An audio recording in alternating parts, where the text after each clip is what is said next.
Assalamualaikum warahmatullahi wabarakatuh. Perkenalkan, nama saya Rahma Susanti dengan NIM 2107410 dari Prodi Manajemen Pemasaran Pariwisata kelas 1B. Di sini saya akan menjelaskan tentang sejarah pariwisata di dunia. Langsung saja kepada materi, yaitu sejarah pariwisata di dunia.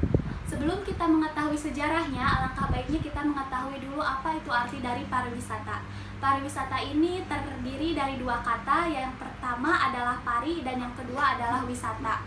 Pari memiliki arti banyak atau berulang kali dan berkeliling, sedangkan wisata adalah perjalanan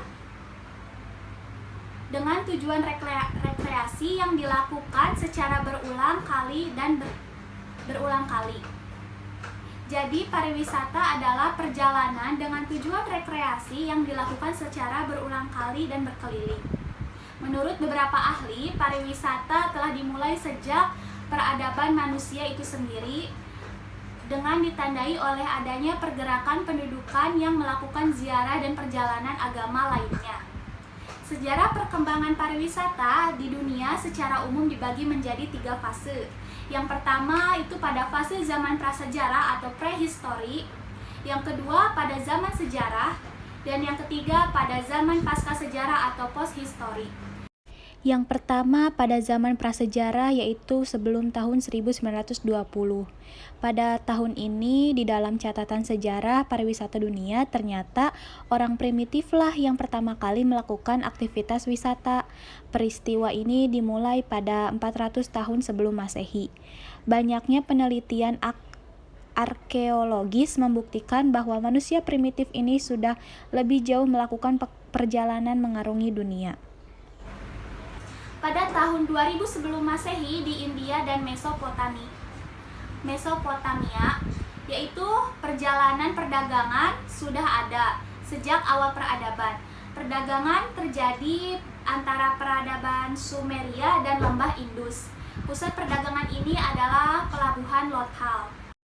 Dan ketika sudah memasuki tahun 2000 sebelum Masehi, mulai dikenal roda. Roda yang dipakai secara umum di Eropa setelah tahun 1000 sebelum Masehi ini digunakan untuk berpergian, dan selanjutnya pada abad ke-16 bangsa Spanyol memperkenalkannya pada Amerika. Roda yang berjeruji kawat ini menggunakan karet yang diciptakan pada tahun 1860. Dan pada tahun 600 sebelum Masehi, di sini kerajaan Babilonia dan Mesir menarik wisatawan dengan menarik empiris dengan atraksi mereka seperti di Museum of Historical Antiquities di Babilonia dan berbagai hari libur keagamaan di Mesir. Banyak orang asing yang pergi ke kota ini untuk melihat budaya mereka, dan banyak juga orang yang berpergi untuk menjalani tujuan religius. Pada perabatan Yunani 500 sebelum Masehi, Athena mengundang dengan pemandangannya seperti Parthenon, dan di sini hotel sudah mulai dibangun di pelabuhan dan kota-kota besar untuk memberikan kenyamanan kepada para pelancong. Wanita di sana digunakan sebagai hiburan utama yang ditawarkan hotel. Pada zaman Kekaisaran Romawi, sudah banyak hotel di pinggir jalan yang muncul dan jalanan yang sudah bagus, dan pertumbuhan pariwisata yang sudah banyak berkontribusi. Bangsa Romawi lebih suka berpergian ke Sisilia, Troy, Yunani, dan Mesir. Bangsa Romawilah yang mulai mengevaluasi kualitas hotel. Dalam buku panduan mereka menuliskan nama hotel dan menandai dengan simbol tertentu yang menunjukkan kualitas hotel tersebut. Selanjutnya pada zaman sejarah. Pada abad pertengahan ini sudah banyak dorongan kuat untuk perkembangan pariwisata, dan diberikan oleh peziarah yang bergegas ke tempat suci, baik itu oleh agama Kristen maupun Muslim. Kaum muda dari berbagai negara selalu mencari tempat tinggal yang lebih baik di Eropa sebelum terjun ke profesi di tanah air mereka. Orang kaya Eropa suka berpergian dan bersantai di resort Austria, Jerman, Yunani, dan Italia.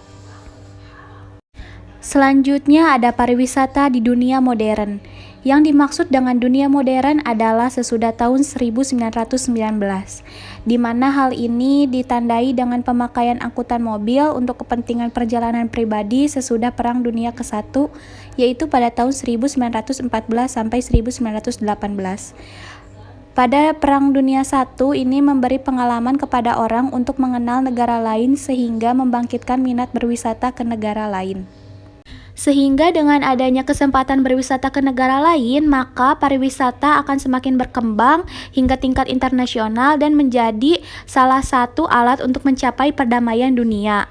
Dan dengan perkembangannya juga sarana angkutan mulai berkembang dari penggunaan mobil pribadi ke penggunaan pesawat terbang dengan kecepatan tinggi.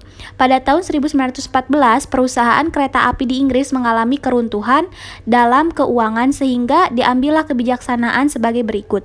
Kereta api yang bermesin uap diganti menjadi mesin diesel dan mesin bertenaga listrik, serta pengaturan jalur kereta api yang kurang menguntungkan.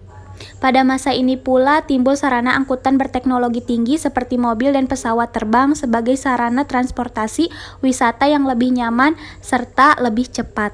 Sekian pemaparan